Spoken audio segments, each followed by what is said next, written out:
കൊച്ചി ധനുഷ്കോടി ദേശീയപാത 85ന്റെ ഭാഗമായ നേര്യമംഗലം വനമേഖലയിൽ മുടങ്ങിക്കിടന്നിരുന്ന നിർമ്മാണ ജോലികൾ പുനരാരംഭിക്കുന്നു. സംസ്ഥാന സർക്കാർ ഇടപെട്ടതോടെ ജില്ലാ കളക്ടറുടെ ഉത്തരവനുസരിച്ച് നേര്യമംഗലം മുതൽ വാളറ വരെയുള്ള ഭാഗത്ത് സർവേ നടപടികൾ ആരംഭിച്ചു.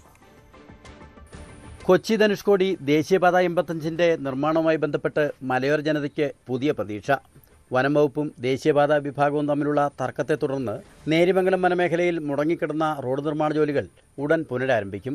സംസ്ഥാന സർക്കാരിന്റെ ശക്തമായ ഇടപെടലിനെ തുടർന്ന് ജില്ലാ കളക്ടറുടെ ഉത്തരവനുസരിച്ച് നേര്യമംഗലം മുതൽ വാളറ വരെയുള്ള ഭാഗത്ത് സർവേ നടപടികൾക്ക് തുടക്കമായി.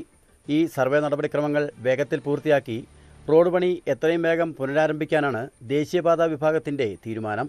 വനം വകുപ്പും ദേശീയപാത അതോറിറ്റിയും തമ്മിലുള്ള തർക്കങ്ങൾ കോടതി വ്യവഹാരങ്ങളിലേക്ക് നീങ്ങിയതോടെയാണ് ഈ ഭാഗത്തെ നിർമ്മാണ പ്രവൃത്തികൾ പൂർണ്ണമായി തടസ്സപ്പെട്ടത്. ഇതിനെതിരെ ദേശീയപാത സംരക്ഷണ സമിതി ഉൾപ്പെടെയുള്ള വിവിധ സംഘടനകൾ വലിയ രീതിയിലുള്ള പ്രതിഷേധങ്ങളുമായി രംഗത്തിറങ്ങിയിരുന്നു. മുൻപ് പ്രതിപക്ഷ നേതാവായിരിക്കെ ഈ പ്രദേശം സന്ദർശിച്ച ഇപ്പോഴത്തെ മുഖ്യമന്ത്രി വി ഡി സതീശൻ വിഷയത്തിൽ ഇടപെടുമെന്ന് അന്ന് മലയോര നിവാസികൾക്ക് ഉറപ്പു നൽകിയിരുന്നു. വാഗ്ദാനം പാലിച്ചുകൊണ്ട് പുതിയ സർക്കാരിന്റെ സജീവമായ ഇടപെടലാണ് ഇപ്പോൾ പ്രശ്നപരിഹാരത്തിലേക്കും സർവേ നടപടികളിലേക്കും വഴി തുറന്നിരിക്കുന്നത്. ദേശീയപാതയുടെ മറ്റു ഭാഗങ്ങളിലെ നിർമ്മാണ ജോലികളെല്ലാം നിലവിൽ അന്തിമഘട്ടത്തിലാണ്.